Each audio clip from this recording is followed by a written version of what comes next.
السلام عليكم ورحمة الله وبركاته.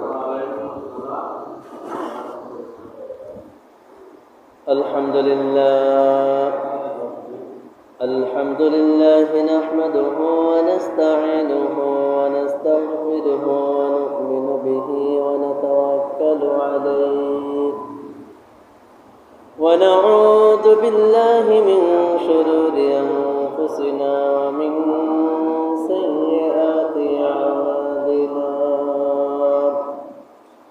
من يهد الله فلا مضل له ومن يضلله فلا هادي له. ونشهد أن سيدنا نبينا حبيبنا شفيعنا مولانا محمدا عبده ورسوله صلى الله عليه وسلم. أما بعد فقد قال الله تعالى في كلامه المجيد وفرقانه الحميد. إن الله وملائكته يصلون على النبي يا أيها الذين آمنوا صلوا عليه وسلموا تسليما.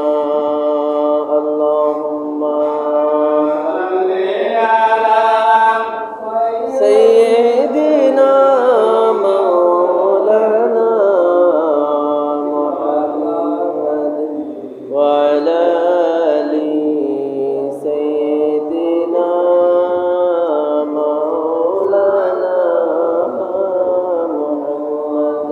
اللهم صل على مولانا محمد وعلى آل سيدنا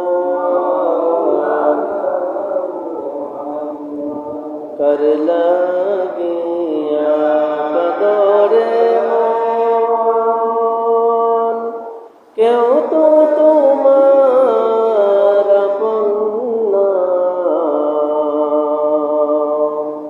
जे जन तुम्हारा पन होबे से जन सोनार मदीना।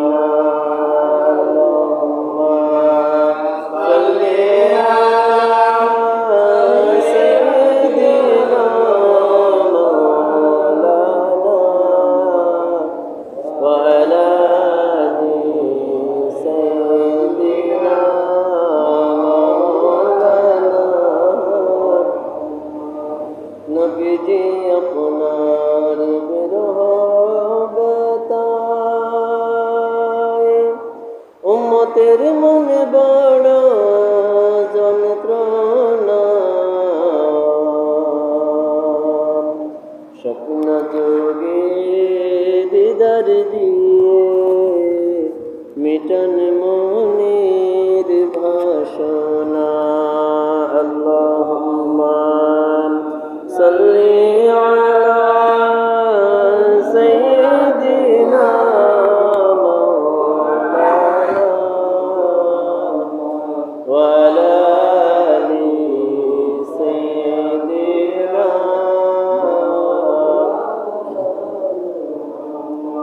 বালাগাল উলা বিকামালিহি কাশাফাত দুজা বিজামালিহি خصاله صلوا عليه وآله. بلغ العلا بكماله كشف الدجى بجماله حسنت جميع خصاله صلوا عليه وآله সকলে বলুন সাল্লাল্লাহু আলাইহি ওয়াসাল্লাম। আলহামদুলিল্লাহ, লক্ষ কোটি শুকরিয়া আদায় করছি যিনি আমাদের খোয়ালি, যিনি আমাদের মালিক, যিনি আমাদের রব, মহান আল্লাহ পাক রব্বুল আলামিন ওনার প্রতি।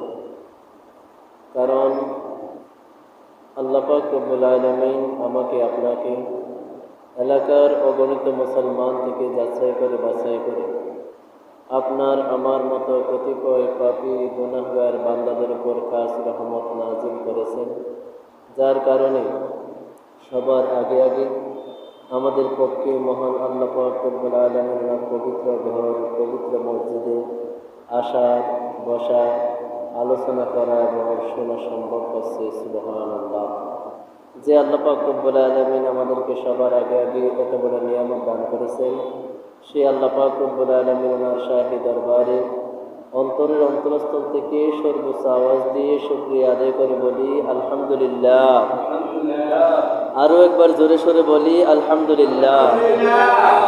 লক্ষ কোটি দুরূদ ও সালামের হাদিয়া প্রেরণ করছি যিনি সর্বকালের, সর্বযুগের সর্বশ্রেষ্ঠ নবী এবং রাসূল, যিনি সাইয়্যিদুল মুরসালিন, ইমামুল মুরসালিন, খাতামুন নবিয়্যিন, রাহমাতুল লিল আলামিন, মুহাম্মদুর রাসূলুল্লাহ সাল্লাল্লাহু আলাইহি ওয়াসাল্লাম ওনার প্রতি। কেননা একমাত্র যার উম্মত হবার কারণে আমরা পৃথিবীর বুকে সর্বপ্রকার নিয়ামত পেয়েছি, পাচ্ছি এবং অনন্তকাল ধরে পেতেই থাকবো। সুবহানাল্লাহ। যে নবীজির উম্মত হবার কারণে আমরা আশরাফুল মাখলুকাত হয়েছি, সমস্ত সৃষ্টি জগতের মধ্যে শ্রেষ্ঠ সৃষ্টি হিসেবে পরিচিতি লাভ করেছি, সেই নবীজির শানে আরও একবার সম্মানিত দুরূদ শরীফ পাঠ করে বলি সাল্লাল্লাহু আলাইহি ওয়াসাল্লাম। প্রিয় হাজিরিন, আজকে পবিত্র সফর মাসের 20 তারিখ, তৃতীয় জুমা। পবিত্র সফর মাসের 20 তারিখ তৃতীয় জুমার খুতবার মধ্যে পবিত্র কোরআনুল কারীমের সূরাতুন নিসার 64 নম্বর আয়াত শরীফ কানে এসেছে। আমি এলাকার সবাইকে অনুরোধ করব, যারা আসেন নাই জুমার দিনের সম্মানার্থে তাড়াতাড়ি মধ্যে চলে আসুন। আল্লাহ পাক রব্বুল আলামিন সবাইকে আসার তৌফিক দান করুন। সকলে বলুন আমিন। আল্লাহ পাক রব্বুল আলামিন কোরআনুল কারীমের সূরাতুন নিসার 64 নম্বর আয়াত শরীফ ওনার মধ্যে ইরশাদ মুবারক করেন, আউযু বিল্লাহি মিনাশ শাইতানির রাজীম, বিসমিল্লাহির রাহমানির রাহিম, ওয়া মা আরসালনা মির রাসূলিন ইল্লা লিয়ুতা'a বিইذنিল্লাহ ওয়ালাউ আন্নাহুম ইয যালামু আনফুসাহুম জাa'উকা ফাস্তাগফিরুল্লাহা ওয়াস্তাগফারা লাহুমুর রাসূলু লাওয়াজাদুল্লাহা তাওয়াবার রহিমা। আল্লাহ পাক রব্বুল আলামিন বলেন, ওয়া মা আরসালনা মির রাসূলিন ইল্লা লিয়ুতা'a বিইذনিল্লাহ, আমি রাসূলকে এজন্য প্রেরণ করেছি, প্রত্যেক রাসূলদেরকে তার উম্মতের মধ্যে এজন্য প্রেরণ করেছি, ইল্লা লিয়ুতা'a বিইذনিল্লাহ, শুধুমাত্র আল্লাহর হুকুমে তারা যেন আল্লাহর রাসূল সাল্লাল্লাহু আলাইহি ওয়াসাল্লাম গণের অনুসরণ করতে পারে, ইতায়াত করতে পারে। সুবহানাল্লাহ। অর্থাৎ আল্লাহ পাক বলতেছেন, আল্লাহ পাক রাসূল প্রেরণ করেছেন এজন্য, রাসূলকে আমাদের মধ্যে পাঠিয়েছেন এজন্য আমরা যেন আল্লাহর হুকুমে রাসূলের ইত্তিবা করতে পারি, অনুসরণ করতে পারি। অর্থাৎ রাসূল যা নিয়ে এসেছেন সেগুলা যেন আমরা অনুসরণ করতে পারি, রসুলকে যেন অনুসরণ করতে পারি, সেজন্য আল্লাহ পাক আমাদের মধ্যে রসুল পাঠিয়েছেন। বলুন সুবহানাল্লাহ।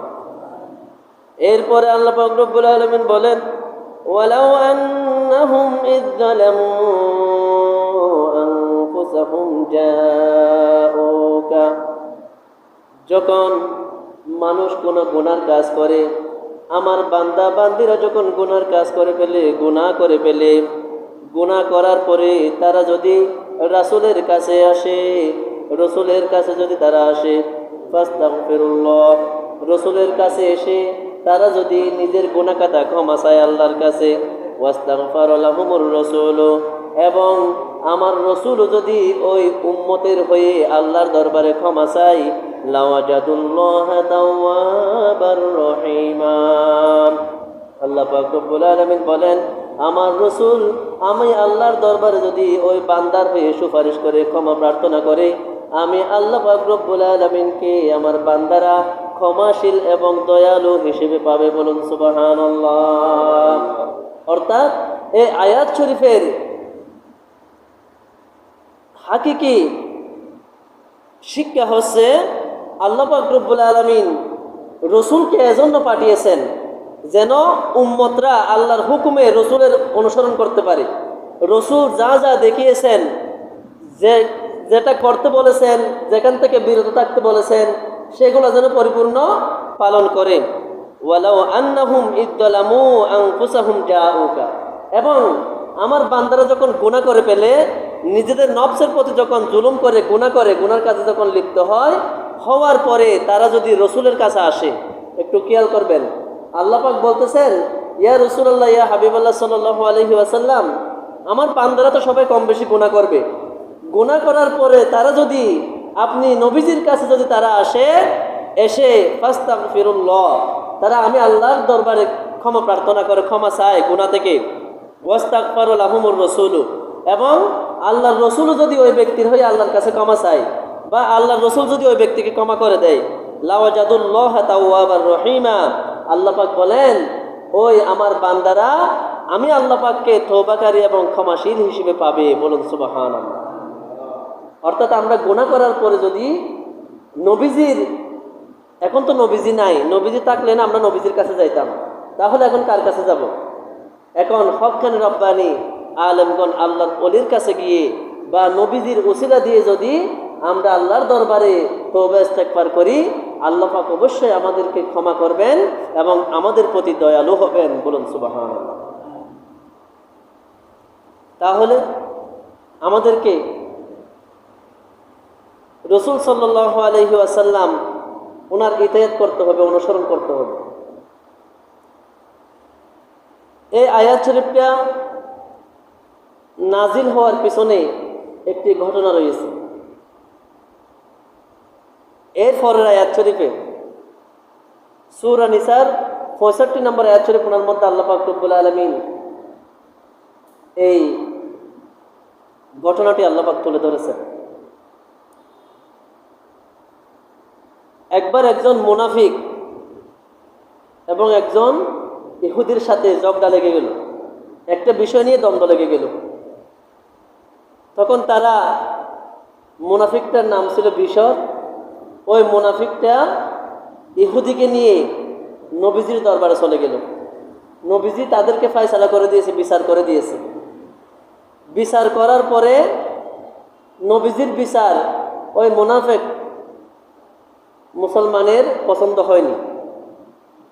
সে নবীজির সামনে নবীজির বিচারকে মেনে নিলেও, কিন্তু নবীজির হুজরা শরীফ থেকে বের হয়ে বাহিরে এসে সুসরা বলতে লাগলো আমি এই বিচার মানি না, নাউজুবিল্লাহ। তখন ওই ইহুদি বলল, দেখো তোমাদের যিনি নবী এবং রসুল, তুমি ওনার বিচার মানো না, তাহলে তুমি কার বিচার মানবে? তখন ওই মুনাফিকটা বলল, এই জামানায় আরেকজন ব্যক্তি বিচার করেন, যিনি ফারুক আজম উমর ফারুক রাদিয়াল্লাহু তাআলা আনহু, দিন ইসলামের দ্বিতীয় খলিফা, আমরা ওনার কাছে যাব। ওনার কাছে গেল, যাওয়ার পরে ওই ইহুদি কিন্তু চালাক ছিল। ইহুদি বলতেছে, হে হযরত উমর ফারুক রাদিয়াল্লাহু তাআলা আনহু, আমরা ইতিমধ্যে নবীজির কাছ থেকে ফায়সালা নিয়ে এসেছি। একটা বিষয় নিয়ে আমাদের মধ্যে দ্বন্দ্ব লেগেছে, এই এই দ্বন্দ্বটার ফায়সালা আমরা নবীজির কাছ থেকে নিয়ে এসেছি। নবীজি আমি ইহুদির পক্ষে রায় দিয়েছেন, মুনাফিক বিশরের বিপক্ষে রায় চলে গেছে, সেজন্য সে বিচারটা মানতে পারে নাই, নাউজুবিল্লাহ। তখন হযরত ওমর ফারুক রাদিয়াল্লাহু তাআলা আনহু উনি বললেন ঠিক আছে। উনি বাসার ভিতর প্রবেশ করলেন, প্রবেশ করে একটি ধারালো তলোয়ার নিয়ে আসলেন। নিয়ে এসে ওই মুনাফিক বিশরের গর্দানটা শরীর থেকে আলাদা করে দিল। বলুন সুবহানাল্লাহ। ওই মুনাফিক বিশরকে হত্যা করে ফেলল। তখন এলাকার মধ্যে হইচই পড়ে গেল, বলতে লাগলো হযরত ওমর ফারুক রাদিয়াল্লাহু তাআলা আনহু একজন মুসলমানকে হত্যা করেছেন। তখন নবীজির কাছে যখন দলদল লোক এসে বলতে লাগলো, ইয়া রাসূলুল্লাহ, ইয়া হাবিবাল্লাহ সাল্লাল্লাহু আলাইহি ওয়াসাল্লাম, আপনি কাকে বিচারের দায়িত্ব দিয়েছেন? উনি তো একজন মুসলমানকে হত্যা করেছেন। তখন নবীজি বললেন, দেখো, হযরত ওমর ফারুক রাদিয়াল্লাহু তাআলা আনহু কখনো কোনো মুসলমানকে হত্যা করতে পারে না, উনি কখনো বেইনসাফি করতে পারে না, ওনাকে খবর দেওয়া হোক। তখন হযরত ওমর ফারুক রাদিয়াল্লাহু তাআলা আনহু ওনাকে নিয়ে আসা হলো। উনি আসলেন নবীজির দরবারে। নবীজি জানতে চাইলেন, হে ওমর ফারুক রাদিয়াল্লাহু তাআলা আনহু, আপনি নাকি একজন মুসলমানকে হত্যা করেছেন? তখন ওমর ফারুক রাদিয়াল্লাহু তাআলা আনহু বললেন, ইয়া রাসূলুল্লাহ, ইয়া হাবিবাল্লাহ সাল্লাল্লাহু আলাইহি ওয়াসাল্লাম, আমি কোনো মুসলমানকে হত্যা করি নাই। আমি একজন মুনাফিকের শাস্তি মৃত্যুদণ্ড, এই মুনাফিকের শাস্তি শরীয়ত মোতাবেক আমি মৃত্যুদণ্ড দিয়েছি। বলুন সুবহানাল্লাহ। তখন নবীজি বলতেছেন, এই যে বিশর মুনাফিক ছিল তার প্রমাণ কি? হাতু বুরহানাকুম ইন কুনতুম সাদিকিন, যদি সত্যবাদী হন দলিল পেশ করেন। ইসলাম বিনা দলিলে কোনো কথা বিশ্বাস করে না। এই মুনাফিক এই যে বিশর মুনাফিক, মিথ্যাবাদী মুনাফিক, তার প্রমাণ কি, দলিল কি? তখন হযরত ওমর ফারুক রাদিয়াল্লাহু তাআলা আনহুর তো কোনো সাক্ষী নাই। উনি চেহারা মোবারক মলিন করে মাটির দিকে চেয়ে থাকলেন। ওনার তো কোনো সাক্ষী নাই যে বিশর যে মুনাফিক, একটা সাক্ষীর প্রয়োজন আছে তো। তখন সাথে সাথে আল্লাহ পাক রব্বুল আলামিন সূরাতুন নিসার 65 নম্বর আয়াত শরীফ নাজিল করে দিলেন। আল্লাহ পাক নিজেই সাক্ষী হয়ে গেলেন। আল্লাহ পাক রব্বুল আলামিন সূরাতুন নিসার 65 নম্বর আয়াত শরীফ নাজিল করলেন।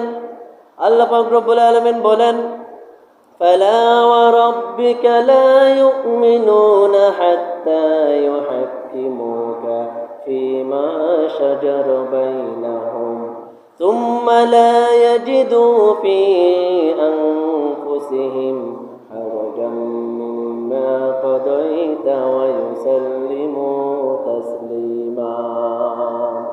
আল্লাহ পাক রব্বুল আলামিন নাজিল করে দিলেন, ফালা ওয়া রাব্বিকা, তোমাদের রবের কসম। আল্লাহ পাক রব্বুল আলামিন নিজেই নিজের কসম কে বলতেছেন, তোমাদের রবের কসম, লা ইউমিনু হাত্তা ইউহাক্কিমুকা ফীমা শাজারা বাইনাহুম, তোমরা ততক্ষণ মুসলমান হতে পারবে না, ততক্ষণ মুমিন হতে পারবে না, যতক্ষণ পর্যন্ত তোমাদের বিভেদ নিয়ে আমার রাসূল যে ফয়সালা করে দিয়েছেন, যে সিদ্ধান্ত করেছেন, যে বিচার করেছেন, সেই বিচার যতক্ষণ পর্যন্ত মানতে পারবে না।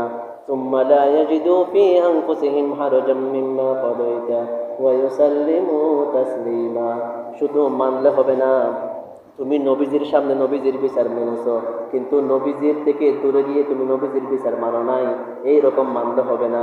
তোমার অন্তরের অন্তরস্থল থেকে নবীজির ফয়সালাকে, নবীজির বিচারকে যতক্ষণ পর্যন্ত মেনে নেওয়ার মতো মেনে নিতে পারো নাই, ততক্ষণ পর্যন্ত তোমরা মুমিন হতে পারবে না। বলুন সুবহানাল্লাহ। স্বয়ং আল্লাহ পাক সাক্ষী হয়ে গেলেন যে আমি আল্লাহর কসমকে, আমি আল্লাহ পাক আমার কসমকে বলতেছি, সে মুনাফিক বিশর সে মুনাফিক ছিল, কারণ সে আমার রাসূলের বিচার মানতে পারে নাই, সে মুনাফিক ছিল। উমর রাদিয়াল্লাহু তাআলা আনহু মুনাফিকের শাস্তি মৃত্যুদণ্ড দিয়ে সঠিক বিচার করেছেন। বলুন সুবহানাল্লাহ। সরাসরি আল্লাহ পাক রব্বুল আলামিন উনি সাক্ষী হয়ে হযরত ওমর ফারুক রাদিয়াল্লাহু তাআলা আনহুর বিশেষ সাক্ষী হয়ে গেলেন। বলুন সুবহানাল্লাহ। এটাই আল্লাহ পাক রব্বুল আলামিন বলেন, তোমরা যখন কোনো সমস্যার সম্মুখীন হও, যখন তোমরা গুনাহ করে ফেলো, ওয়া ইযলামু, আল্লাহ পাক রব্বুল আলামিন বলেন, ওয়ালাউ আন্নাহুম ইযযালামু আনফুসাহুম জাউকা, যখন আমার বান্দারা গুনাহ করার পরে বা কোনো ভুল করার পরে তারা যদি রসুলের নিকট আসে, রসুলের নিকট এসে যদি তারা ফাস্তাগফিরুল্লাহ, তারা যদি আল্লাহর কাছে তওবা মাপ চায়, গুনাহ খাতা ক্ষমা চায়, ওয়াস্তাগফারা লাহুমুর রাসূলু, এবং আল্লাহর রসুলও যদি তাদের হয়ে আল্লাহর কাছে ক্ষমা প্রার্থনা করে, লাওয়াজাদুল্লাহ তাওয়াবার রহিমা, আল্লাহ পাক বলেন তাহলে অবশ্যই আমার বান্দারা আমাকে ক্ষমাশীল এবং দয়ালু হিসেবে পাবে। বলুন সুবহানাল্লাহ। তাহলে প্রতিটা ক্ষেত্রে নবীজিকে অনুসরণ করতে হবে। নবীজির আদেশ নিষেধের উপরে, নবীজির ফয়সালা মনসম্মতির উপরে আমাদেরকে পরিপূর্ণ আত্মসমর্পণ করতে হবে। তাহলে আমরা মুসলমান, আর না হলে আমরা নামে মুসলমান হলেও আমরা মুনাফিকের অন্তর্ভুক্ত হয়ে যাব। নাউযুবিল্লাহ। এই আয়াত শরীফ নাজিলের প্রেক্ষাপট হচ্ছে এটা, শানে নজর। এখন আসেন, নবীজিকে অনুসরণ আমরা কিভাবে করব। আল্লাহ পাক রব্বুল আলামিন পর্যায়ক্রমে আমাদেরকে বিভিন্ন ইবাদত বন্দেগী দিয়ে থাকেন।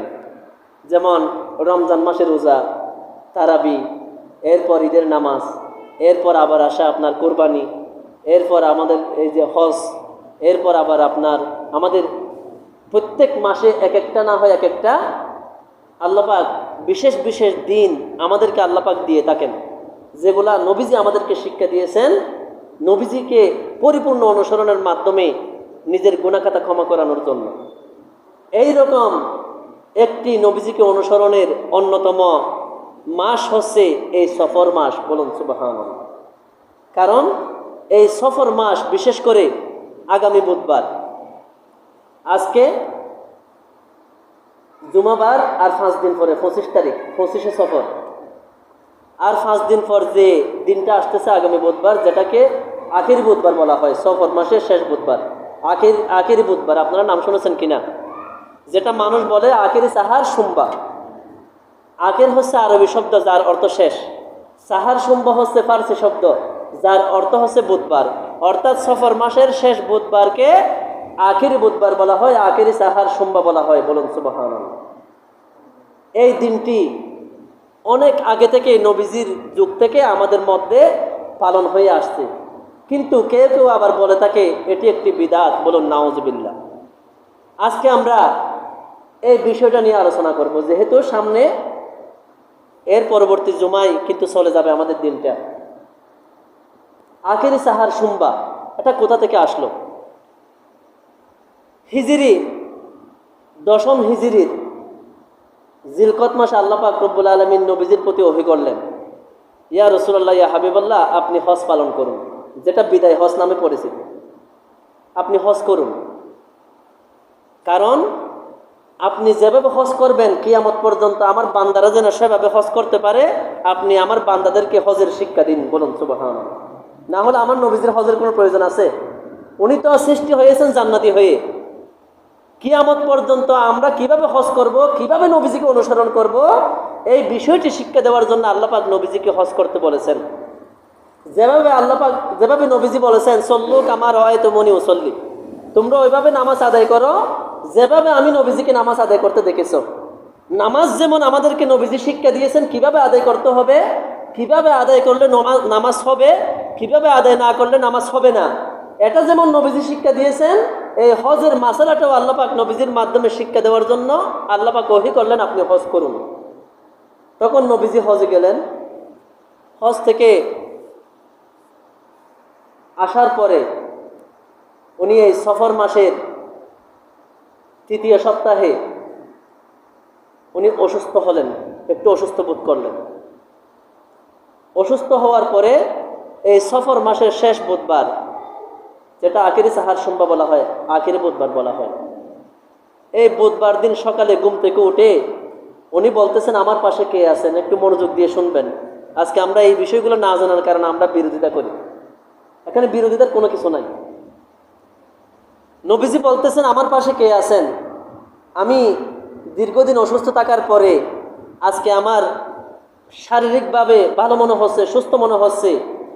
তখন মা আয়েশা সিদ্দিকা রাদিয়াল্লাহু তাআলা আনহা বলতেছেন, ইয়া রাসূলুল্লাহ, ইয়া হাবিবাল্লাহ সাল্লাল্লাহু আলাইহি ওয়াসাল্লাম, আমার মাতা পিতা আপনার জন্য কুরবান হোক, আমি আপনার পাশে আছি। তখন নবীজি বলতেছেন, আপনি আমার জন্য গামলা নিয়ে পানি নিয়ে আসুন। আমার আজকে ভালো লাগতেছে, আপনি আমাকে গোসল করাই দিন। তখন মা আয়েশা সিদ্দিকা রাদিয়াল্লাহু তাআলা আনহা নবীজিকে পানি নিয়ে গোসল করাই দিলেন। সুবহানাল্লাহ। এরপর নবীজি বলতেছেন, বাসায় কি কোনো খাবার আছে? উনি বলতেছেন, হ্যাঁ, কিছু আটা রয়েছে এবং সিরকা রয়েছে, কিছু গোশত রয়েছে। নবীজি বলছেন, এগুলো নিয়ে আসেন এবং আমার মা ফাতেমা এবং হাসান হোসেনকে কবর দেন এবং আমার যারা অন্য আহালিয়া আছে, স্ত্রী আছে, ওনাদেরকেও কবর দেন। সবাইকে খবর দিয়ে বাসায় নিয়ে এসে সবাইকে নিয়ে একসাথে দীর্ঘদিন পর নবীজি রুটি খেলেন, খাদ্য খেলেন। সুবহানাল্লাহ। যার কারণে অনেক আশিকে রসুলরা এই দিন রুটি পাকিয়ে তাকে হালুয়া রুটির ব্যবস্থা করে নবীজির অনুসরণে, নবীজির সুন্নতের অনুসরণে। সুবহানাল্লাহ। আল্লাহ পাক যে বললেন, নবীজির অনুসরণ আমি রসুলদেরকে কেন পাঠিয়েছি, ওয়া মা আরসালনা মির রাসূলিন ইল্লা লিইউতাআ বিইذনিল্লাহ। আমি রসুলকে এজন্য পৃথিবীর বুকে পাঠিয়েছি যেন আমার বান্দারা আল্লাহর হুকুমে রসুলের অনুসরণ করতে পারে। এই রসুলের অনুসরণ করার জন্য এখনো পর্যন্ত অনেক মুসলমানরা এই আখিরি সাহার সোমবার সফর মাসের শেষ বুধবার পালন করে। বলুন সুবহানাল্লাহ। এরপরে আসেন, এরপরে বিকালবেলা আসরের পরে নবীজি আবার অসুস্থ হলেন। অসুস্থ হওয়ার পরে একেবারে সফর মাসের শেষ আগামী মাসটা যেটা আসতেছে রবিউল আউয়ালের 12 তারিখ, নবীজি বিশাল শরীফ লাভ করে ইন্তেকালের মাধ্যমে আল্লাহর দিদারে চলে গেলেন। বলুন সুবহানাল্লাহ। এই অসুস্থ থেকে নবীজি আর সুস্থ হন নাই, উনি একেবারে 12 রবিউল আউয়াল শরীফ আল্লাহর দিদারে চলে গেলেন। তাহলে এই আখিরি সাহার সোমবার উনি যখন সুস্থ হলেন, সুস্থ হওয়ার পরে চতুর্দিকে যখন খবরটা চলে গেল নবীজি দীর্ঘদিন পর সুস্থ হয়েছেন, চতুর্দিকে সাহাবে কেরামরা ওনারা চলে আসছেন, হাজার হাজার সাহাবে কেরাম ওনারা আসলেন। এসে ওনাদেরকে নবীজি বলতেছেন, হে সাহাবে কেরাম, আমি যদি আল্লাহ পাক না করুন, আমি যদি ইন্তেকাল করতাম আপনাদের কি অবস্থা হতো? তখন সাহাবে কেরাম ওনারা দু চোখের পানি মোবারক ছেড়ে দিলেন। ওনারা কান্না করতেছেন। ইতিহাসে লেখা হয়, এমন কান্না সাহাবে কেরাম আর জীবনে কোনোদিন করে নাই। বলুন সুবহানাল্লাহ। তখন নবীজি ওনাদেরকে সান্ত্বনা দিয়ে বললেন, চলেন আজকে আমরা দীর্ঘদিন পর একসাথে মসজিদে নববী শরীফে নামাজ আদায় করবো। সুবহানাল্লাহ। নবীজি সাহাবে কেরামকে নিয়ে একসাথে মসজিদে নববীতে গিয়ে জামাতের সহিত নামাজ পড়লেন অনেকদিন পরে। সেই নিয়ামত পেয়ে সাহাবে কেরাম খুশি হয়ে নবীজিকে সবাই সাধ্য অনুসারে হাদিয়া দিতে লাগলেন। সুবহানাল্লাহ। যেমন হযরত আবু বকর সিদ্দিক রাদিয়াল্লাহু তাআলা আনহু খুশি হয়ে 7,000 দিনার নবীজিকে হাদিয়া করলেন। সুবহানাল্লাহ। এরপর উমর ফারুক রাদিয়াল্লাহু তাআলা আনহু 5,000 দিনার নবীজিকে হাদিয়া করলেন। এরপর হযরত উসমান রাদিয়াল্লাহু তাআলা আনহু 10,000 দিনার হাদিয়া করলেন। আলী রাদিয়াল্লাহু তাআলা আনহু 3,000 দিনার হাদিয়া করলেন। এবং আব্দুর রহমান ইবনে আফ রাদিয়াল্লাহু তাআলা আনহু 100টি ঘোড়া এবং 100টি উট নবীজিকে হাদিয়া করলেন। সুবহানাল্লাহ। তাহলে সাহাবে কেরাম এই দিনকে পালন করেছে কি করে নাই? করেছে, হাদিয়া দেওয়ার মাধ্যমে। কিন্তু আজকে তো হাদিয়া নেওয়ার বিষয়টা আমাদের মধ্যে থেকে উঠে গেছে। আমরা আল্লাহর ঘর মসজিদেও দান করতে চাই না। নাউযুবিল্লাহ।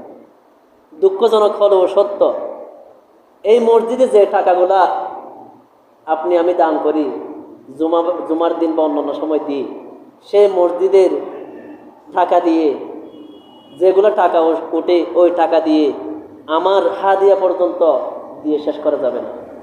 আমার হাদিয়া দিতেও কষ্ট হয়ে যায়, এত অল্প টাকা এই মসজিদে আয় হয়। এবার আপনাদের 5 ওয়াক্ত ইমাম সাহেব রয়েছে, কারেন্টের বিল রয়েছে, এই মসজিদের অসম্পূর্ণ কাজ রয়েছে অনেক। এগুলা কে করবে বলেন? আসমান থেকে ফেরেশতা এসে করবে নাকি ইহুদি নাসারারা এসে করবে? এগুলো তো আমাদের মসজিদ, আমাদের এলাকার মসজিদ, এগুলো আমাদের করতে হবে না? সাহাবায়ে কেরামরা দীর্ঘদিন পর নবীজির পিছনে নামাজ পড়তে পেরে 10,000 দিনার, 7,000 দিনার, 5,000 দিনার, 3,000 দিনার, 100টি উট এবং 100টি ঘোড়া আল্লাহর নবীকে হাদিয়া করেছেন। কেন করেছেন বলেন? নবীজি কি গরিব ছিল, অসহায় ছিল? হাদিয়া দেওয়া, দান সদকা করা, এগুলো একটা ইসলামের মধ্যে অন্যতম একটি নেক কাজ, বড় নেক কাজ। যার কারণে ওনারা খুশি হয়ে দীর্ঘদিন পরে নামাজ পড়তে পেরে ওনারা নবীজিকে হাদিয়া করলেন। সুবহানাল্লাহ। কিন্তু আজকে তো আমরা 5 ওয়াক্ত নামাজ মন চাইলে আমরা এখানে এসে জামাতের সহিত নামাজ পড়তে পারতেছি। আমরা এই মসজিদকে ভুলে গেছি। আমাদের এই সংকীর্ণতা, মনের এই সংকীর্ণতা থেকে উঠে আসতে হবে। আমাদের বকিলতি কৃপণতা থেকে উঠে আসতে হবে। হাদিস শরীফে এসেছে, আস-সহিহু হাবিবুল্লাহ ওয়ালাউ কানা ফাসিকান। দানশীল ব্যক্তি আর সখী যিনি দানশীল, যিনি দান করে মসজিদ মাদ্রাসায়, লঙ্গরখানায় গরিব এতিমদেরকে যিনি দান করে, নবীজি বলতেছেন হাবিবুল্লাহ, ওই দানশীল ব্যক্তি হচ্ছে হাবিবুল্লাহ, আল্লাহর বন্ধু। সুবহানাল্লাহ। ওয়ালাউ কানা ফাসিকান, যদিও সে ফাসিক হয়, তার আমল একটু কম, নামাজ একটু কম, রোজা একটু কম, যাকাত একটু কম, ইবাদত বন্দেগী একটু কম, তথাপিও সে ইবাদত বন্দেগী কম হলেও সে বেশি বেশি আল্লাহর রাস্তায় দান খয়রাত করে, মসজিদের অভাব অনটন দেখে দেখে সে খুঁজে খুঁজে মসজিদের অভাবগুলো দূর করে দেয়।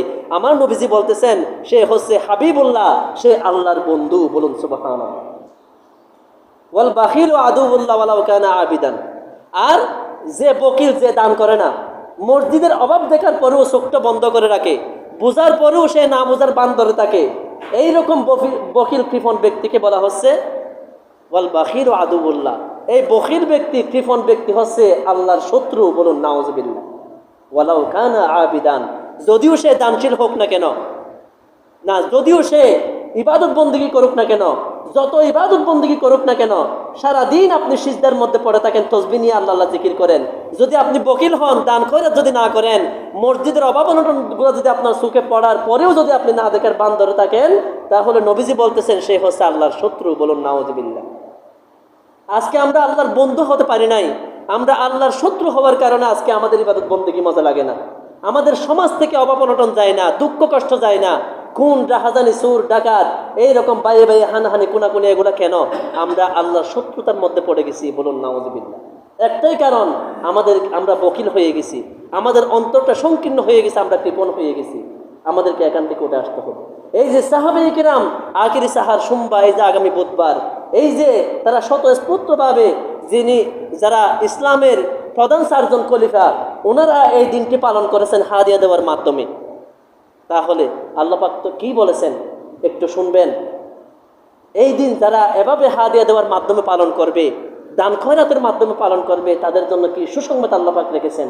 সরাসরি কোরআন শরীফের আয়াত, সূরাতুল তাওবার 100 নম্বর আয়াত শরীফ ওনার মধ্যে ইরশাদ মোবারক করেন আল্লাহ পাক, ওয়াস-সাবিকুনাল আউয়ালুনা মিনাল মুহাজিরিন ওয়াল আনসার। আল্লাহ পাক রব্বুল আলামিন বলতেছেন ওয়াস-সাবিকুনাল আউয়ালুনা মিনাল মুহাজিরিন ওয়াল আনসার, যারা মুহাজির এবং আনসারদের মধ্যে অগ্রগামী দল। অর্থাৎ মুহাজির কাকে বলা হয় একটু খেয়াল করবেন, এই আয়াত শরীফটা কোরআন শরীফের আয়াত, একটু মনোযোগ দিয়ে শুনবেন। মুহাজির বলা হয় যারা নবীজির সাথে মক্কা শরীফ থেকে হিজরত করে মদিনা শরীফ চলে গেছেন, ওনাদেরকে বলা হয় কি মুহাজির। এরপর আনসার বলা হয় যারা মদিনা শরীফের অধিবাসী, ওই মক্কা শরীফ থেকে যারা হিজরত করে এসেছে নবীজির সাথে, ওনাদেরকে যারা সহযোগিতা করেছিল, টাকা দিয়ে, পয়সা দিয়ে, খাদ্য দিয়ে, থাকতে ঘর বাড়ির ব্যবস্থা করে দিয়ে যারা সহযোগিতা করেছিল, ওনাদেরকে বলা হয় আনসার। আল্লাহ পাক বলেন ওয়াস-সাবিকুনাল আউয়ালুনা মিনাল মুহাজিরিন ওয়াল আনসার, যারা মুহাজির এবং আনসারদের মধ্যে অগ্রগামী প্রথম শ্রেণীর লোক। অর্থাৎ ওনারা কারা? সাহাবায়ে কেরাম, ওনারা। বলুন সুবহানাল্লাহ। হযরত আবু বকর সিদ্দিক রাদিয়াল্লাহু তাআলা আনহু নবীজির সাথে হিজরত করেছেন, আপনারা শোনেন নাই? নবীজি 6 মাস আগে বলেছেন আমাকে হিজরত করতে হবে, কোন দিন করবে সেটা বলেন নাই। উনি 6 মাস পর্যন্ত ঘুমায় নাই, দরজার সাথে ওনার পিঠটা লাগিয়ে রেখেছেন। নবীজি শুধু হিজরতের দিন এসে, রাত্রে এসে উনি দরজাটা টোকা দিয়েছেন, টোকা দেওয়ার সাথে সাথে উনি দরজা খুলে দিলেন এবং বললেন ইয়া রাসূলুল্লাহ, ইয়া হাবিবাল্লাহ, আমি আবু বকর সিদ্দিক হাজির আছি হিজরত করার জন্য। বলুন সুবহানাল্লাহ। ওনারা এইরকম নিজের জান মাল দিয়ে নবীজির সাথে ওনারা এই নবীজিকে অনুসরণ করেছেন, ইত্তেবা করেছেন। বলুন সুবহানাল্লাহ। তখন এই যে প্রথম সারির যে সাহাবায়ে কেরাম, আল্লাহ পাক বলতেছেন প্রথম যে মুহাজির এবং আনসার ব্যক্তি রয়েছেন, ওয়াল্লাযীনা তাবাউহুম বিইহসানির রাদিয়াল্লাহু আনহুম ওয়া রাদওয়ান, আল্লাহ পাক বলতেছেন এবং ওনাদেরকে যারা উত্তমভাবে অনুসরণ করবে, কাদেরকে? আবু বকর সিদ্দিক রাদিয়াল্লাহু তাআলা আনহু, উমর ফারুক এবং হযরত উসমান যুন্নুরাইন এবং হযরত আলী রাদিয়াল্লাহু তাআলা আনহু, ওনাদেরকে যারা উত্তমভাবে অনুসরণ করবে, আল্লাহ পাক বলতেছেন ওয়াল্লাযীনা তাবাউহুম বিইহসান, আমার বান্দাদের মধ্যে এই সাহাবায়ে কেরামকে যারা উত্তমভাবে অনুসরণ করবে, রাদিয়াল্লাহু আনহুম ওয়া রাদওয়ান, আমার ওই বান্দাদের প্রতি আমি সন্তুষ্ট এবং তারাও আমার প্রতি সন্তুষ্ট হয়ে যাবে। বলুন সুবহানাল্লাহ। অর্থাৎ আমরা যারা সাহাবায়ে কেরামকে পরিপূর্ণ অনুসরণ করব, সাহাবায়ে কেরাম যেভাবে দান খয়রাত করেছেন, দান সদকা করেছেন, নবীজিকে হাদিয়া দিয়েছেন, মসজিদ মাদ্রাসা লঙ্গরখানা করেছেন। এইভাবে আমরাও যারা দান সদকা করব, মসজিদের অভাব অনটনগুলো দেখে দেখে আমরা এই অভাব অনটনগুলো গোছানোর কোশিশ করব। আল্লাহ পাক বলতেছেন রাদিয়াল্লাহু আনহুম ওয়া রাদু আন, আমি আল্লাহ পাক ওই বান্দাদের প্রতি সন্তুষ্ট হয়ে যাব, তাদের প্রতি আমি আল্লাহ পাক আর অসন্তুষ্ট থাকবো না। এবং আমি আল্লাহ যখন তাদের প্রতি সন্তুষ্ট হয়ে যাব, তাদের দুনিয়াতেও কোনো চিন্তা থাকবে না, মারা যাওয়ার পরে কবরে হাসরে নসরে মিজানে ফুলসিরাতে তাদের আর কোনো চিন্তা থাকবে না। তাদেরকে আমি জান্নাতে নিয়ে যাওয়া পর্যন্ত তাদের প্রতি আমি সন্তুষ্ট থাকব। তাদেরকে যেহেতু আমি এই নিয়ামতগুলা দেব, এই নিয়ামত পাওয়ার পরে আমার বান্দারাও আমার প্রতি সন্তুষ্ট হয়ে যাবে। বলুন সুবহানাল্লাহ। আমরা যদি জান্নাত পাই, কবরের আযাব থেকে যদি মুক্তি পাই, হাসরের মাঠ থেকে যদি মুক্তি পাই, দুনিয়ার আযাব গজব অভাব অনটন থেকে যদি মুক্তি পাই, তাহলে আমরা আল্লাহর প্রতি সন্তুষ্ট হব না? অবশ্যই সন্তুষ্ট হব। এটাই আল্লাহ পাক বলেন ওয়াল্লাযীনা তাবাউহুম বিইহসান, যারা সাহাবায়ে কিরামদেরকে পরিপূর্ণ অনুসরণ করবে, আল্লাহ পাক বলেন রাদিয়াল্লাহু আনহুম ওয়া রাদু আন, আমি আল্লাহ পাক আমার ওই বান্দাদের প্রতি সন্তুষ্ট হয়ে যাব এবং আমার ওই বান্দারাও আমার প্রতি সন্তুষ্ট হয়ে যাবে। বলুন সুবহানাল্লাহ। শুধু তাই নয়, এরপর আল্লাহ পাক রব্বুল আলামিন বলেন ওয়া আ'আদ্দা লাহুম জান্নাতিন তাজরি তাহতাহাল আনহার, আমি আমার ওই বান্দাদেরকে এমন জান্নাত দান করব, এমন জান্নাতে প্রবেশ করাবো মারা যাওয়ার পরে, যে জান্নাতের তলদেশ দিয়ে নহর প্রবাহিত হয়। সুবহানাল্লাহ। খালিদিনা ফিহা আবাদা, আমার বান্দারা এই জান্নাতের মধ্যে আবাদুল আবাদ চিরস্থায়ীভাবে সব সময়ের জন্য থাকবে। বলুন সুবহানাল্লাহ। যালিকাল ফাওজুল আযীম, এটা হচ্ছে আমার বান্দাদের জন্য বিরাট সফলতা। কোন বান্দাদের জন্য? যারা সাহাবায়ে কেরামকে পরিপূর্ণ অনুসরণ করেছে। বলুন সুবহানাল্লাহ। তাহলে এই আখিরি সাহার সোমবার, সফর মাসের আখিরি বুধবার যেটা আসতেছে, সেটা আমাদের পালন করতে হবে কি হবে না? অবশ্যই পালন করতে হবে। তাহলে আমরা একটা নিয়ত করি, এত বড় একটা গুরুত্বপূর্ণ দিন আমরা পাচ্ছি, এই মাসে অন্তত আমরা এই মসজিদের কি সমস্যা রয়েছে দেখা যাচ্ছে, আমাকে জানানো হয়েছে এখানে টাইলসগুলা লাগাতে হবে। এখানে সিমেন্ট টাইলস হয়তো আছে বা না থাকলেও কতটুকুর প্রয়োজন সেগুলো একটু খোঁজখবর নেবেন। এবং এর জন্য সিমেন্টের প্রয়োজন রয়েছে, মিস্ত্রি খরচের প্রয়োজন রয়েছে, বালির প্রয়োজন রয়েছে। আপনারা উদ্যোগ নেন না। কত টাকা লাগে? একজন ব্যক্তি বলেন না আমি 5,000 টাকা দেব এই মসজিদের জন্য। নবীজি বলেছেন মান বানা লিল্লাহি মাসজিদান বানাল্লাহু লাহু বাইতান ফিল জান্নাহ, যে ব্যক্তি আল্লাহর সন্তুষ্টির জন্য একটি মসজিদ নির্মাণ করবে, আল্লাহ পাক রব্বুল আলামিন তার জন্য জান্নাতের মধ্যে একটি ঘর তৈরি করবেন। সুবহানাল্লাহ। এখন মসজিদ আপনাকে 10 লক্ষ টাকা 20 লক্ষ টাকা খরচ করে একটা মসজিদ একজনকে করে দিতে হবে এরকম না। এখানে বলা হয়েছে মান বানা লিল্লাহি মাসজিদান, এখানে দালের উপরে একটি তানবিন ব্যবহার করা হয়েছে। তানবিনটা ওই সময় ব্যবহার করেন যেখানে আপনার তানকিস থাকে, সংকীর্ণতা থাকে, অর্থাৎ আপনি যদি একটি ইট দিয়েও যদি সহযোগিতা করেন, এই মসজিদটা আপনার তৈরি হচ্ছে, মসজিদের কাজ চলতেছে, আপনি 1 বস্তা সিমেন্ট দিলেন, আপনি 500টি টাকা দিলেন, একটা ইট দিলেন বা 1 বস্তা বালি দিলেন, তাহলে আপনি বানাল্লাহু লাহু বাইতান ফিল জান্নাহ, আল্লাহ পাক আপনার জন্য জান্নাতের মধ্যে একটি ঘর তৈরি করবেন। সুবহানাল্লাহ। তাহলে আল্লাহ পাক আমাদেরকে সুযোগ দিয়েছেন কিনা দেয় নাই? আমাকে তো বলা হয় না তোমাকে 10 লক্ষ টাকা দিয়ে একটি মসজিদ বাঁধতে হবে, আমাকে বলা হয় না তোমাকে 100 বস্তা সিমেন্ট দিতে হবে। আপনাকে আল্লাহ পাক ছাড় দিয়েছেন, সুযোগ দিয়েছেন, বান্দা তোমার সাধ্য আছে, তুমি সাধ্য অনুসারে তুমি দান খয়রাত করো। তাহলে আমার অনুরোধ থাকবে আপনাদের এই মাসের হক যদি আমরা আদায় করতে চাই, আখেরি সাহার সোমবার সফর মাসের শেষ বুধবার যদি আমরা সাহাবায়ে কেরামকে অনুসরণ করার মাধ্যমে নবীজিকে পরিপূর্ণ ইত্তিবা অনুসরণ করতে চাই, তাহলে আমাদেরকে বেশি বেশি দান খয়রাত করতে হবে। বিশেষ করে এটা আপনাদের হক রয়েছে এই মহল্লার, এখানে আপনারাই নামাজ পড়েন। আমি অনুরোধ করব আপনারা একটু বসবেন সবাই মিলে, এখানে কি প্রয়োজন রয়েছে বলবেন। আমি 5,000 টাকা দেব, আমি 10,000 টাকা দেব, আমি 2,000 টাকা দেব, আমি 5 বস্তা সিমেন্ট দেব, 2 বস্তা বালি দেব। এইগুলো আপনারা হিসাব করে দেখে আপনারা এই মসজিদের অভাবটা পূরণ করবেন। এটা আমার পক্ষ থেকে আপনাদের প্রতি অনুরোধ করা হলো। প্যারে হাজিরিন, আজকে তো আমরা দান খয়রাতের ব্যাপারে জানি না। স্বয়ং আল্লাহ পাক রব্বুল আলামিন সূরাতুত তাওবার 103 নম্বর আয়াত শরীফের মধ্যে বলেন খুয মিন আমওয়ালিহিম সাদাকাতান তুতাহহিরুহুম ওয়া তুযাক্কিহিম বিহা ওয়া সাল্লি আলাইহিম ইন্না সালাতাকা সাকানুল লাহুম ওয়াল্লাহু সামিউন আলিম। একটু কথা বলবেন না? মসজিদে আসলে কথা বললে 40 বছরের ইবাদত নষ্ট হয়। আমি প্রায় সময় খেয়াল করে আপনারা মসজিদে কথা বলবেন না। এই খুতবা শোনা হচ্ছে, ওয়াজিব, এগুলা গুরুত্বপূর্ণ কথা বলা হচ্ছে, কথা বলবেন না কেউ, অনুরোধ থাকলো। তাহলে আল্লাহ পাক রব্বুল আলামিন সূরা তাওবার 103 নম্বর আয়াত শরীফের মধ্যে বলতেছেন, হুজ মিন আমওয়ালিহিম সাদাকাতান তুতাহহিরুহুম। ইয়া রাসূলুল্লাহ, ইয়া হাবিবাল্লাহ, আপনি আমার বান্দাদের মধ্য থেকে আমার বান্দাদেরকে যে আমি মাল সম্পদ দিয়েছি, কাউকে কোটি টাকা দিয়েছি, কাউকে লক্ষ টাকা দিয়েছি, কাউকে জমিনের মালিক করেছি, কাউকে সম্পদের গাড়ি বাড়ির মালিক করেছি, এই যে মাল সম্পদগুলো আমি আমার বান্দাদেরকে দিয়েছি, এই মাল সম্পদ থেকে আপনি সদকা গ্রহণ করুন, আপনি যাকাত গ্রহণ করুন, আপনি দান সদকা গ্রহণ করুন। আল্লাহ পাক আদেশ দিচ্ছেন, ইয়া রাসূলুল্লাহ, ইয়া হাবিবাল্লাহ, আপনি আমার বান্দাদের মাল সম্পদ থেকে দান সদকা গ্রহণ করুন, হাদিয়া গ্রহণ করুন। গ্রহণ করার মাধ্যমে তুতাহহিরুহুম, আপনি আমার বান্দাদের মাল সম্পদকে পবিত্র করুন। বলুন সুবহানাল্লাহ। ওয়া তুযাক্কিহিম বিহা, এবং তাদেরকে তাজকিয়া করুন। তাদের অন্তর যে গুমরা হয়ে গেছে, গাফেল হয়ে গেছে, অন্ধকার হয়ে গেছে, এই অন্তরকে, এই অন্ধকার কলবকে আপনি পরিষ্কার করে দিন। বলুন সুবহানাল্লাহ। কিসের ভিত্তিতে? শর্ত হচ্ছে আমাদেরকে দান খয়রাত করতে হবে। এরপর আল্লাহ পাক বলেন, ওয়াসল্লি আলাইহিম, এবং আমার যে বান্দাটা দান খয়রাত করবে আপনি ওই বান্দার জন্য দোয়া করুন।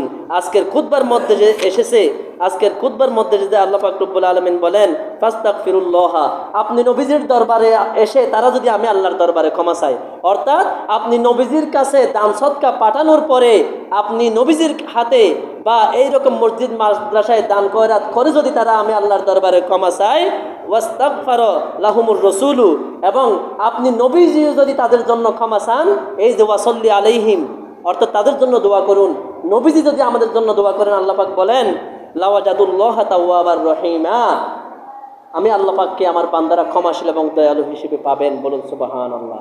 সেটাই আল্লাহ পাক রব্বুল আলামিন সূরাতুত তাওবার 103 নম্বর আয়াতের শেষ অংশে বলেন, ওয়াসল্লি আলাইহিম, আপনি নবীজি যখন আমার ওই বান্দার জন্য দোয়া করবেন, ইন্না সলাতাকা সাকানুল লাহুম, নিশ্চয় আপনি নবীজির দোয়া আমার ওই বান্দার জন্য পরম শান্তির, ইতমিনানের কারণ হবে। বলুন সুবহানাল্লাহ।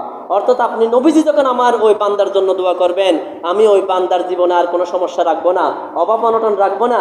আমি আমার বান্দাকে দুনিয়া এবং আখিরাতে যালিকাল ফাউজুল আযীম, তাকে আমি বিরাট সফলতা দান করব। বলুন সুবহানাল্লাহ। ওয়াল্লাহু সামিউন আলিম, এবং বান্দা যে আমল করুক না কেন, বান্দা যা কিছু করুক না কেন, অর্থাৎ তার অন্তরের মধ্যে কি রয়েছে সেটাও আল্লাহ পাক রব্বুল আলামিন খবর রাখেন, শুনেন, জানেন। বলুন সুবহানাল্লাহ। প্রিয় হাজিরিন, আজকের আলোচনার আমাদের সার অংশ হচ্ছে আমাদেরকে বকিলি থেকে বের হয়ে আসতে হবে, কৃপণতা আমাদেরকে ছেড়ে দিতে হবে। আমাদেরকে আল্লাহর জন্য, যে আল্লাহ পাক আমাদেরকে সম্পদ দিয়েছেন, আমি কেমন ব্যক্তি, আমি সেই আল্লাহর রাস্তায় দান করব না। আসলে সময় শেষের দিকে হলেও আমি ছোট্ট একটি কথা বলে শেষ করে দেব, একটু খেয়াল করবেন। একদিন হযরত মূসা কালিমুল্লাহ আলাইহিস সালাম, উনি আল্লাহর সাথে যখন তুর পর্বতে কথা বলতে যাবেন, তখন একজন মহিলার সাথে সাক্ষাৎ হলো। ওই মহিলা বলল, ইয়া রাসূলুল্লাহ, হে মূসা কালিমুল্লাহ আলাইহিস সালাম, আল্লাহ পাক আমাকে এত বেশি সম্পদ দিয়েছেন, আমি এই সম্পদের হিসাব করতে গিয়ে ইবাদত বন্দেগী ঠিকমতো করতে পারি না। দয়া করে আপনি আল্লাহর সাথে কথা বলার সময় জেনে আসবেন কি করলে আমার সম্পদ কমে যাবে। তখন মূসা কালিমুল্লাহ আলাইহিস সালাম আল্লাহর সাথে কথা বলে আসার সময় আল্লাহ পাককে বলেন, আল্লাহ পাক, ওই মহিলা তো একটি প্রশ্ন করেছে, আপনি তো জানেন, দয়া করে ওই প্রশ্নের জবাবটি দেন। উনি প্রশ্নের জবাব নিয়ে আসতেছেন। ওই মহিলার সাথে যখন সাক্ষাৎ হলো, মহিলাকে বলল, হে মহিলা, আল্লাহ পাক বলেছেন তুমি যে আল্লাহর রাস্তায় দান খয়রাত করো, এই দান খয়রাত করা তুমি কমে দাও, তুমি যাকাত দেওয়া কমে দাও, তুমি মসজিদে যে দান খয়রাত করো, ওই দান খয়রাত করা তুমি কমিয়ে দাও, তাহলে আল্লাহ পাক তোমার সম্পদ কমিয়ে দিবেন। তখন ওই মহিলা বলতেছে, না, এটা কখনো হতে পারবে না। আল্লাহ পাক আমাকে এত সম্পদ দিয়েছেন, আর আমি আল্লাহর রাস্তায় মসজিদ মাদ্রাসায় দান খয়রাত করব না, এটা কখনো হতে পারে না। আমি আরো বেশি বেশি দান খয়রাত করব। বলুন সুবহানাল্লাহ। তখন মূসা কালিমুল্লাহ আলাইহিস সালাম বলতেছেন, তুমি আল্লাহর রাস্তায় বেশি বেশি দান খয়রাত করবে, মসজিদে তুমি দান খয়রাত করবে, আর আল্লাহ পাক তোমার দান সম্পদ কমিয়ে দিবেন, এটা কখনো হতে পারবে না। তুমি যতই দান করো, আল্লাহ পাক রব্বুল আলামিন তোমার ধন সম্পদ আরো বাড়িয়ে দিবেন। বলুন সুবহানাল্লাহ। তাহলে আমরা এখান থেকে কি বুঝলাম? আমাদের রিজিকের পেরেশানি থেকে যদি আমরা উঠে আসতে চাই, আমাদের রিজিকের মধ্যে যদি বরকত চাই, আমাদের ব্যবসা বাণিজ্যের মধ্যে যদি, আমাদের ইনকামের মধ্যে যদি আমরা বরকত চাই, আমাদের হায়াতের মধ্যে যদি আমরা বরকত চাই, আমাদেরকে অন্তরকে আমাদেরকে কি করতে হবে? খুলে দিতে হবে। এই সংকীর্ণতা রাখা যাবে না, বকিলতি কৃপণতা রাখা যাবে না। আমাদেরকে আল্লাহর রাস্তার দান করার যতগুলো খাত রয়েছে, মসজিদ মাদ্রাসা, গরিব দুঃখী সবাইকে খুঁজে খুঁজে বের করে করে আমাদেরকে দান খয়রাত করতে হবে। তাহলে যাকাত দেওয়ার একটা লোক আর আমাদের এলাকায় থাকবে না। বলুন সুবহানাল্লাহ। বিশেষ করে এই মসজিদের প্রতি আপনারা নজর রাখবেন। এই মসজিদের কি অভাব অনটন রয়েছে। এখানে কিন্তু পয়সাওয়ালার কিন্তু অভাব নাই, পয়সাওয়ালা নাই, এখানে আপনারা সবাই টাকাওয়ালা আমি মনে করি। আপনারা সবাই টাকাওয়ালা, এমনও আছে শিল্পপতিও আছে যার লক্ষ লক্ষ টাকা কোটি কোটি টাকা ব্যাংক ব্যালেন্স রয়েছে, আছে না? আপনাকে নিয়ামতের শুকরিয়া আদায় করতে হবে। লা ইন শাকারতুম লা আযীদান্নাকুম, ও আমার বান্দারা, তোমরা যদি আমি আল্লাহর দেওয়া নিয়ামতের শুকরিয়া আদায় করো, আমি তোমাদের নিয়ামতকে আরো বাড়িয়ে দেবো। বলুন সুবহানাল্লাহ। তাহলে আপনি ব্যাংকের মধ্যে লক্ষ টাকা জমা রেখেছেন, আপনি সেখান থেকে দিন না, আপনি বলেন আমি 100টি টাইলস দেবো, আমি 10 বস্তা সিমেন্ট দেবো, এটা বলতে পারেন না? আপনাকে কোন জিনিস আপনাকে বাধা দিয়ে রেখেছে বলেন? আজকে আপনার অন্তরের জটিলতা এটা আপনি ছেড়ে দেন, আপনার অন্তরকে আপনি খুলে দেন আল্লাহর জন্য, মসজিদের জন্য, মসজিদকে সুন্দর করার জন্য মসজিদের দিকে আপনার দানের হাতটা বাড়িয়ে দেন। আল্লাহ পাক রব্বুল আলামিন আপনার হাতকে নিজের কুদরতি হাত মোবারকে ধরে আপনাকে জান্নাতে নিয়ে যাবেন। বলুন সুবহানাল্লাহ। আল্লাহ পাক রব্বুল আলামিন আমাদের সবাইকে এই দান খয়রাতের প্রতি, বিশেষ করে মসজিদ মাদ্রাসার প্রতি গুরুত্ব দেওয়ার তৌফিক দান করুন। সকলে বলুন আমিন। আর যেটা বলেছিলাম আখিরি সাহার সোমবার আগামী বুধবার, আপনারা সেদিন পারলে, সেদিন নবীজি স্পেশালভাবে গোসল করেছেন, সেদিন গোসল করে এটা নবীজির অনুসরণ, সেদিন নবীজির রুটি খেয়েছেন, সেদিন রুটিকেও এটা নবীজির অনুসরণ, সেদিন সাহাবে কেরামরা নবীজিকে হাদিয়া করেছেন, দান করেছেন, আপনারাও দান খয়রাত করবেন, এটাও সাহাবে কেরামের অনুসরণ। এটা যদি আমরা করতে পারি, আল্লাহ পাক বলেন রাদিয়াল্লাহু আনহুম ওয়া রাদু আন।